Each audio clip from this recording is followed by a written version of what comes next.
Welcome to the fourth installment of the Performance Gap podcast. I'm your host, Sami Hussein, and today we'll be sitting down with Jack Coak, performance nutritionist who's worked with professional boxers all the way from white collar up to IBO world champions. Today, me and Jack are going to be discussing all things performance nutrition, why specifically most athletes treat food as a restriction rather than their biggest performance weapon, and delve into fiber and fueling effectively. Let's jump in. Jack, talk to me about the performance gap in performance nutrition. Yeah, so obviously there's in performance nutrition in general, you have people that do things on an elite level, and we're looking at elite athletes and elite operating people, and then you've got people towards the other end of the spectrum that have no background knowledge of nutrition. They don't even know what it is really, they just think it's clean eating or healthy eating.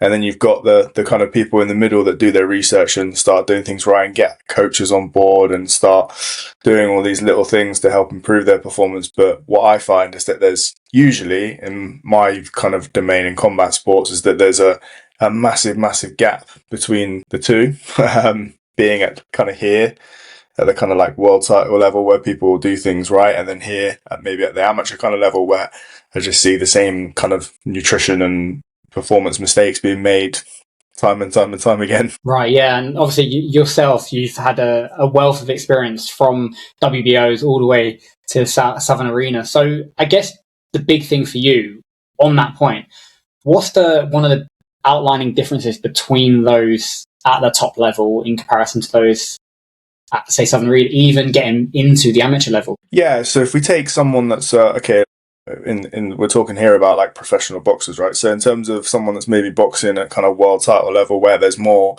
money, they're full-time in terms of they're a full-time athlete, as you would expect. Usually in terms of age, they're a little bit older as well. There's not really like any kind of, 18, 20-year-old world champions. They're all kind of 25 plus. So they're mature in terms of age and everything then. So they're proper adults. You've got those kind of two factors. And then they've obviously got the scope and the finances to, if they don't know something, they can outsource it, right? So if they don't know what they're doing with like their strength and conditioning, they can hire a coach to come into their camp and either live with them or be with them 2-3 times a week. They can hire a nutritionist, they can hire a performance chef, they can invest in these things, they can buy the right supplements. So really, obviously money is a big thing for it. But what I find is that a lot of these kind of elite level people will always look for that 1% to 2%, because they know that if they don't, it's going to come unstuck, obviously on fight night and in the biggest kind of arena, which is televised and all the social media eyes and everything on it. Compare that to someone that's at that lower granular kind of level. They obviously don't have the budget to be able to have these things, so they have to go and self-source it and put the effort in themselves, which right. For most people in today's society, putting effort into things and actually like outsourcing information and wanting to dedicate free time to learn and actually implement stuff is actually quite a big barrier to entry. So let's say that's probably the biggest difference kind of between the two kind of paradigms, I'd say. Right, yeah, I see. And you obviously mentioned the 1 or 2%. If we flip that on its head, and because most of the people listening are probably going to align or resonate with what you said in terms of they're trying to implement stuff. Talking of that 99% of things that we can do from a nutritional sense, what are maybe 1 or 2 of your big rocks, so to speak, that we got to get right to, from a training perspective, to keep fueled or keep hydrated? Yeah, I think from my one, the biggest one that I see the kind of best change with is actually just, it sounds like ridiculous when you say it out loud, but just saying to like amateur fighters or lower kind of level fighters and general people that are getting into training is just like actually shift the focus in your brain, mental switch to, this is not a restriction program. This is not like, in quotation marks, like a diet sort of regime. And I think a lot of people, whenever they sign up for anything, think that they're going to have to do crazy things to try and get a result in a short space of time, which is the wrong mindset. The mindset is to always improve at your sport whilst enjoying it. And especially at the amateur level, if you're not doing that, I always say, like, why are you doing this? I always use the example of comparing combat sports to like tennis or squash.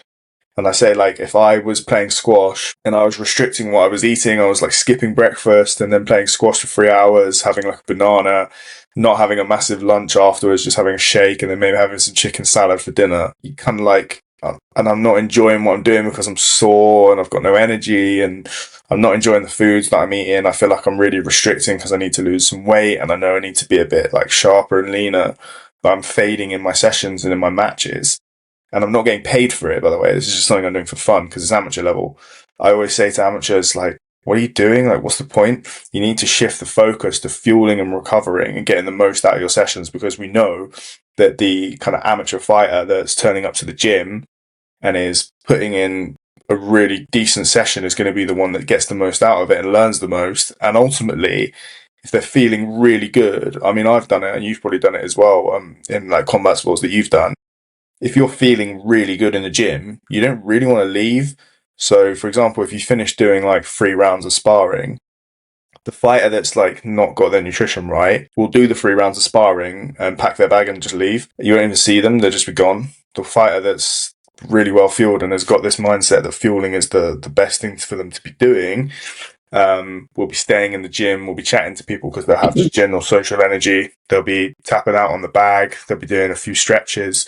They don't want to leave the gym because they're happy. So I'd say that that's probably the mindset shift of saying I'm not trying to restrict because I'm doing a sport. I'm going to fuel and recover like an athlete, like an elite athlete. Brilliant. And I think that's quite the culture at the minute on social media. You probably see the skinny talk and that side of things. And it's actually like trying to restrict nutrition, it's low energy availability fundamentally.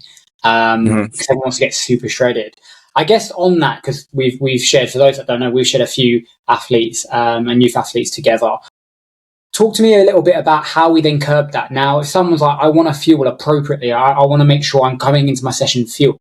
I guess we can go through a training day from the morning and into a session. What are they typically needing to do? Yeah, okay. So let's take an example of, I don't know, an amateur fighter, whether that's MMA or boxing or anything, that's competing, doing a training session at like 11 in the morning, 12, and then maybe they're doing an S&C session on an evening, or the other way around, S&C in the morning, like a training session in the evening time. So what, like I said, most people would do, and I can literally recite this through like inquiry calls or what people have told me before they started like seeking kind of help or working with me, is that, okay, 11 a.m. session, they'd be up, probably have like a bit of water, maybe a coffee, probably a cereal bar, and then go to training. Obviously, burn over 1,000 calories in a boxing session or grappling session or something like that. Come back, restrict their water intake because they want their weight after the session to be lower than their morning wake-up weight. So if they woke up at 78, they'd want to be 77 something. So they would restrict water intake after their first session. Then obviously lunch would be something probably on the go. So it'd probably be like a meal deal sandwich or just something quick like a chicken wrap from Tesco or something. And then they do their second session, maybe have like a cereal bar or something before their second session. Finish that at 6, 7, 8 o'clock, and then come back and then just have like cod, vegetables, maybe a bit of potato, maybe, and then that would be that. Not many carbs in that at all, is there? Nah, not much carbs, not much fluid, and not much variety or anything for immunity and gut health or anything like that. So, and then if we flip it on its head and we go super basic, in my head is super basic, but the right structure. If you compare that to someone that's waking up at 8, they're having a litre of water with some electrolytes, they're taking their supplements, they're having a coffee as well, then they're going to have, I don't know, like Greek yogurt with like strawberries, banana, manuka honey, some seeds in there. Then they have like a quick snack, like some rice cakes and some honey before their S&C session or their boxing. They come back, they rehydrate with electrolytes, some fluid. Then they have like a meal like chicken pasta or chicken and sweet potato and vegetables. Then they might have some like some toast or something or some cereal before their second session, some quick releasing carbs just before their sparring.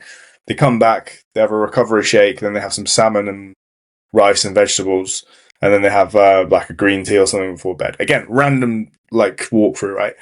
But you can already tell which one's better. So that's the way I would kind of go through and look at it. Right, okay. And I guess obviously probably some are resonating with that, the first lot, whereas some may be a bit more, as you said before, they've researched a little bit, they understand, okay, right, I need to make sure I'm fueling in these areas of the day before and after training. I guess for you in particular, when we talk about obviously fueling, what would be kind of a non-negotiable ahead of a session? Or say, for example, I want to go out for a 20 kilometer run on Sunday morning. I'm getting up at 7 and I'm going at 9. What do I need to do to make sure I'm fueled? And do I need to pre-fuel for that 20k run? Yeah, definitely. That's a good one. So I would say with running, something that is going to typically be a bit more steady state, although it is obviously quite jarring on your digestive system, bouncing up and down, is that you don't want to have anything in there that's kind of sloshing about, which is going to give you a stitch. For example, if I'm doing a bit of like pads or boxing, I can kind of reduce the intensity if I want to. If I'm sparring, I can go on the back foot a bit. If I'm feeling, I feel a bit full, I can change my intensity and work on different things. If you're intending to run at a certain intensity, you can't really do anything but run slower or walk. So you need to make sure that you have everything digested. Key is eating something high in carbohydrates the night before to top up your fuel stores, which is going to be the kind of, if you're going to the petrol station and you want to fill your Golf up with 100% fuel, you might have 50 quid to spend and you might spend 40 quid of it the night before. You might pop to Tesco and go fill your car up. Then the morning of, on your way to the 20k run, you nip to Tesco and you just whack that extra tenner in. That's what the fueling kind of demands are for something like that. So it'd be Saturday night, it'd be a decent carbohydrate, moderate protein, kind of low fat feed. I always say like chicken or salmon pasta or salmon noodles, something like that.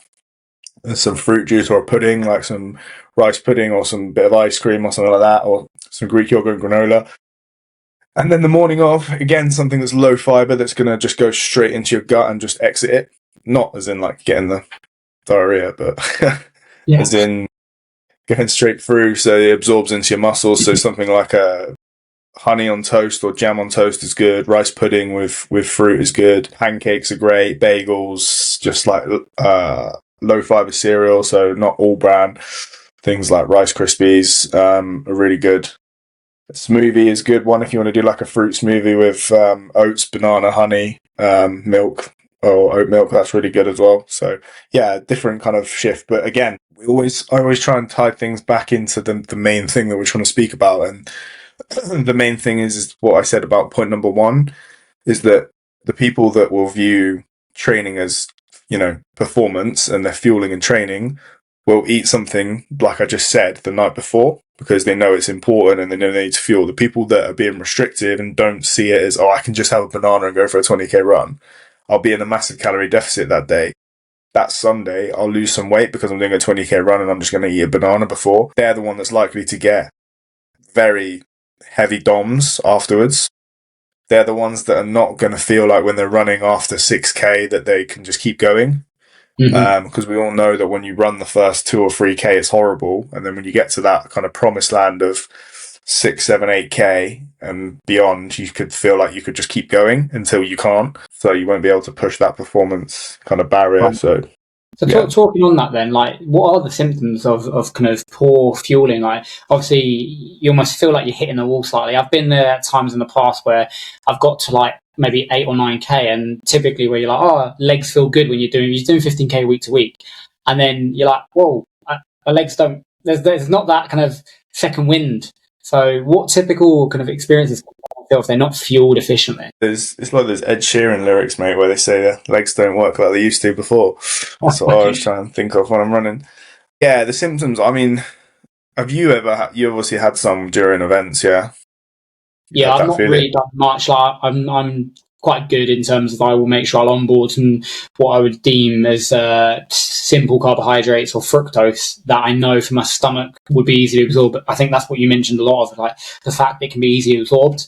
And then as well, just making sure I'm topped up if I am going on a longer run after like above a 60-minute mark. I'm having something on me, whether it's a bunch of Haribos I stick in my runner's pocket or if I do chance it, a gel. But I guess that pushes me on to some things you mentioned. Obviously, you spoke about the gut, you spoke about absorption, and then you talked about not having fiber. In terms of when we talk about macros as a whole, what macros affect the gut in terms of slowing it down, speeding it up? How can we know what to avoid or what to prioritize ahead of training or post training? Okay, yeah. And just finishing on that point, because I was just thinking there about the whole running thing as well. Is like the intrafueling is so important. There's been so many times where I've trialed it in I mainly do half marathons, but I've done like the training runs, and I've kind of not taken food as I've been like, oh, I'm just going to try it without and just see this myth, see how I feel. And you just do get to a point where you're just like, yeah, my legs just feel like my breathing is fine. I can breathe. My heart rate is stabilized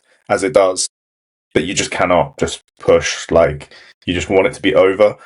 And then literally the intra-fueling, like you said, the Haribos, or taking like the gels, or having kind of some carbohydrate fluid, or maybe if you can, some solid, like if it's like an ultra or something, you could literally feel it straight away. The amount of times I've done half marathons and then got my fueling right in terms of having a gel at kilometer 5 and then one at kilometer 11 and then another, and I think like 3 gels in a 20k run. You feel it straight away. It's like in your legs, you feel it straight away, and it's like, how has that gone from here down to like my legs that quickly? But yeah, it's definitely something. In terms of macros, obviously, in terms of pre-training, let's talk about that. So in terms of what to avoid, in terms of this, you want to make sure that if you are obviously training intensely, which obviously most people do, you want to make sure that there's no kind of high fats and high fiber foods in that pre-training meal. So when I say this, it can be quite hard for people to understand without giving like them actual kind of food examples. So in terms of, say for example, I'm going to be training at 6 o'clock and I'm going to be doing a hard boxing session. I want to basically make sure that I'm going into that. The main thing for me is not being, I don't really care if I'm a little bit hungry. I'd rather be that when people are fighting that I work with. I'd rather than be a touch hungry than a touch feeling too full, because there's nothing we can do about it if they're feeling full by that point, because they've got to get in the ring or they've got to fight. But if they're a little bit hungry, we can top up sensibly.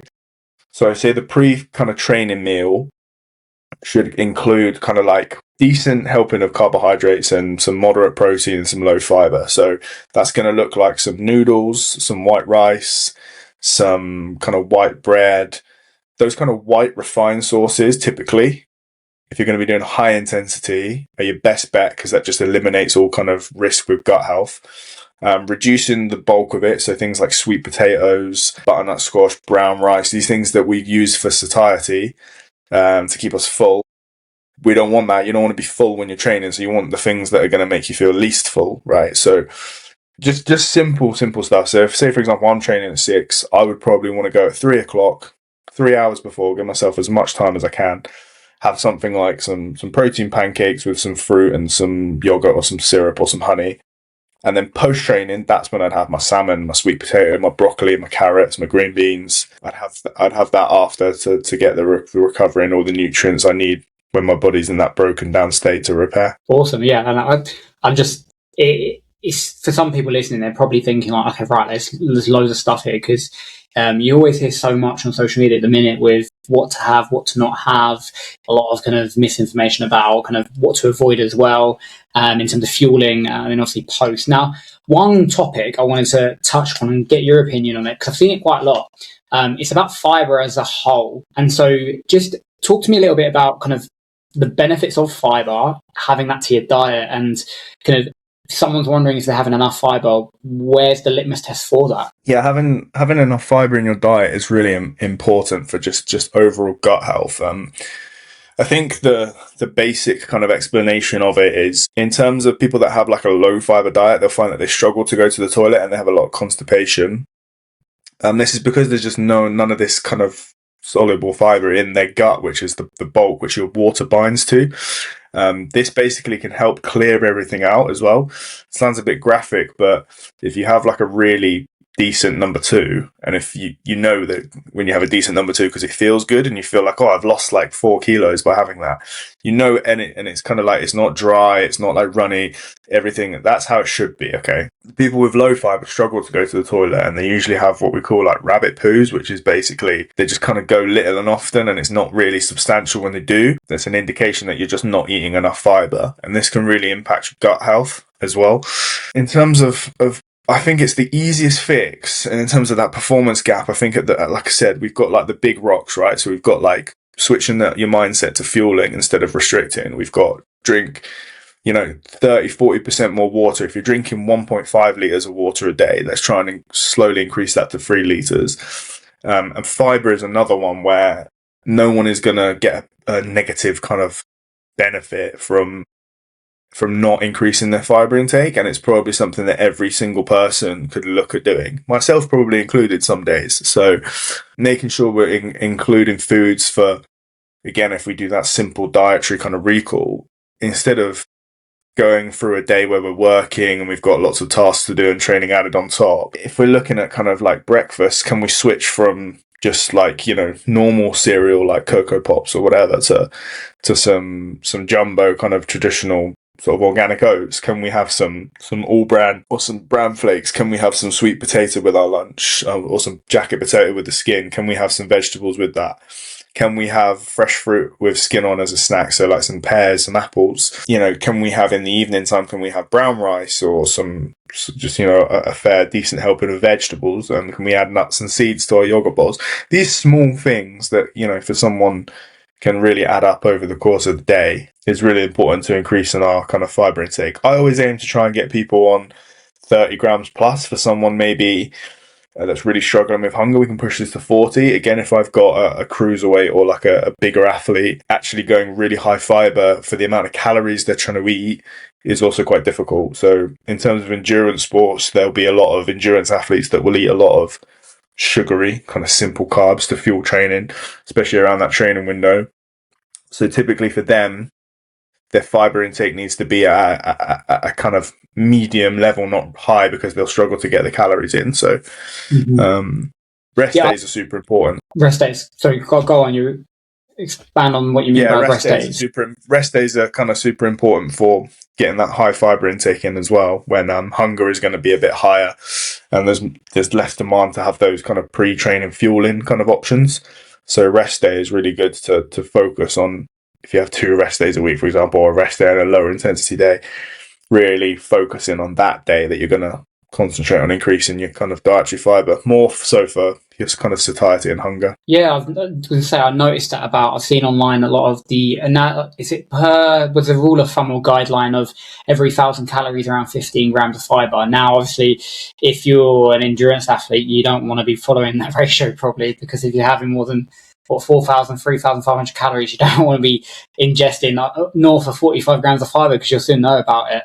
So I guess it's down to specifics of like what are the demands of, I guess, the carbohydrate ratio, I guess, is it, in terms of what? Yeah, I'd say so, mate. Yeah, it's like I said, if you're going by that rule and I'm eating 3,000 calories, that's 45 grams of fiber for me. If I'm running in a day and boxing in a day, I'm probably not going to be hit that. I'd be happy with 30 grams.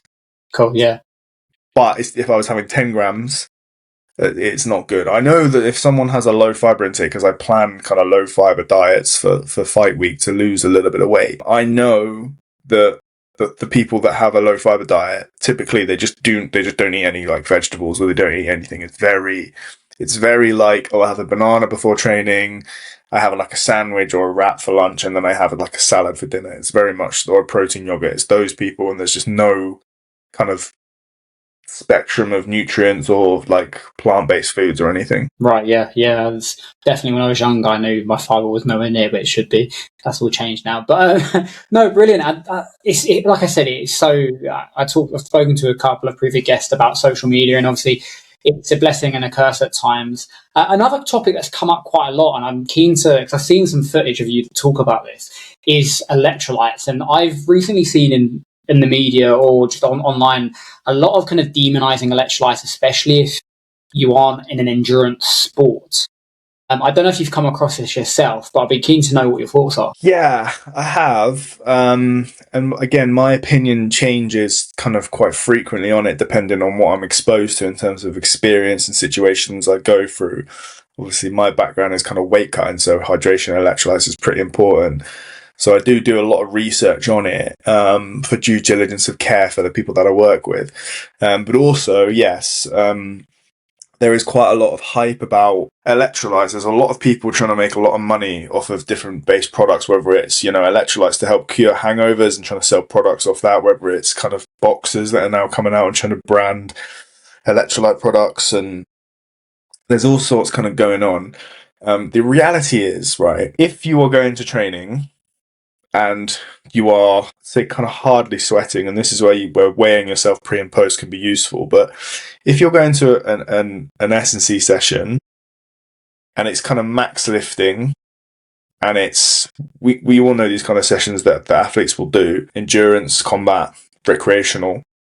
You go to the gym, you do 45 minutes to an hour, your heart rate doesn't go past 110 beats per minute, you barely sweat, but you've done a workout. And in your head, you're thinking, okay, I've done a workout, I need to refuel, I need to rehydrate, okay. The days where I will do like an S&C session, in my head, this is strength-based, not assault bike sprints or conditioning bike sprints or anything. This is just the strength session. I would not even in my head count that as like that's for me is like an active recovery / low day in my head.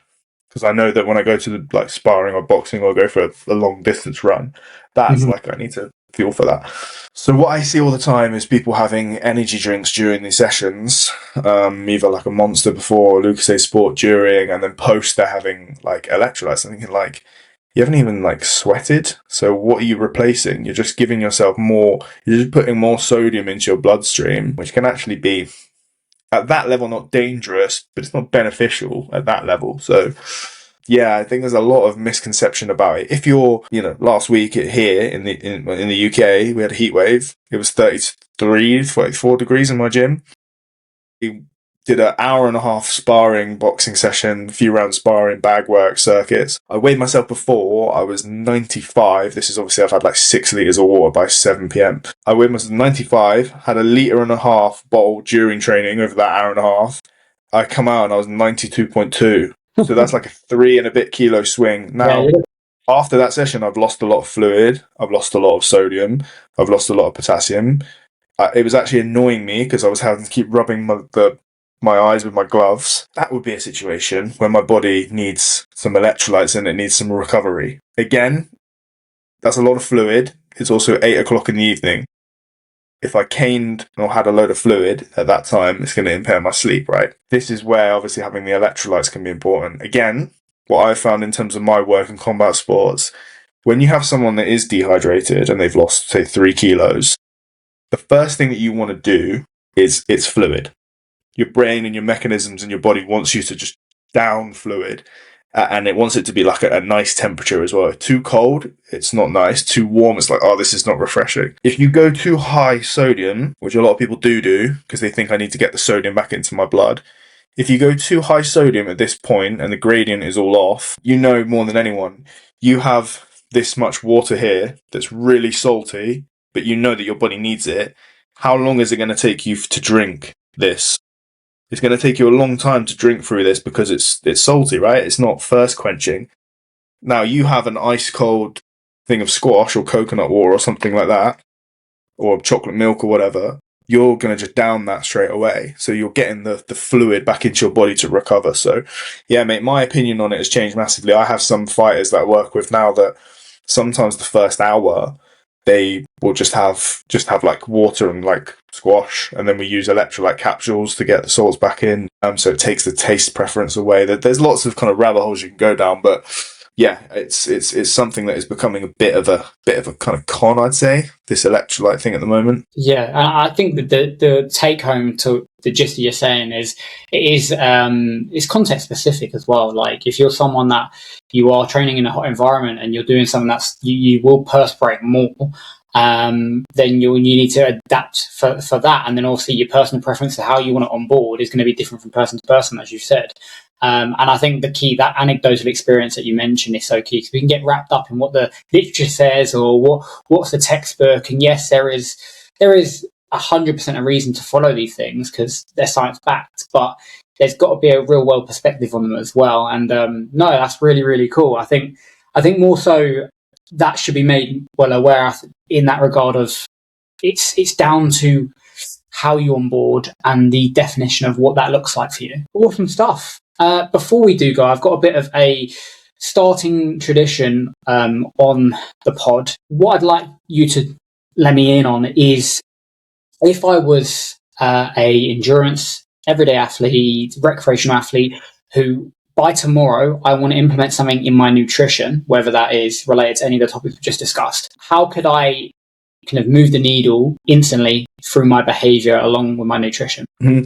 Plan what you're going to eat around your training. So write out your training schedule or what its skeleton going to be like. It might not be gram for gram or session for session, but write out, get an idea of what you're going to be doing and when. Because, for example, if you have social plans and you know what you're doing, you know when you're going to be free to meet people, you know where you need to be. Same thing with training. You need to know what you're doing and when, at least a rough example. Then you can map your nutrition in and around that. So that whole fueling thing we spoke about, if you know that you've got a long run at 3 o'clock on a Monday and a Wednesday, you know that you can start improving your fueling, and the rest day you can improve your fiber. So there's already an example. Increase your fluid intake, so increase your water intake. Every single person is probably slack with their water intake. They get wrapped up in work, travel, serving other people, not taking enough water to training. So definitely that.